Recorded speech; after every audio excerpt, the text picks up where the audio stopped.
Sunday, the 10th of February, and we just had a blizzard called Nemo.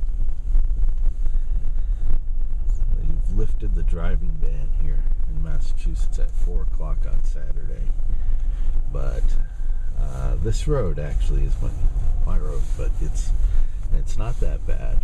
There are spots where they only plowed enough to get one car through. It's usually 2.5 cars wide, but not too bad. A lot of snow.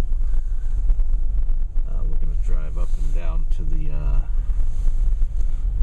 end here, where the main road is almost impassable.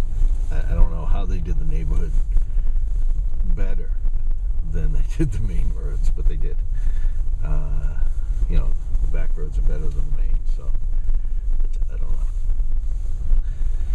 I don't even know if they'll have school tomorrow. It's almost 11:30 on Sunday, and I just don't see how buses and cars are going to make that trip.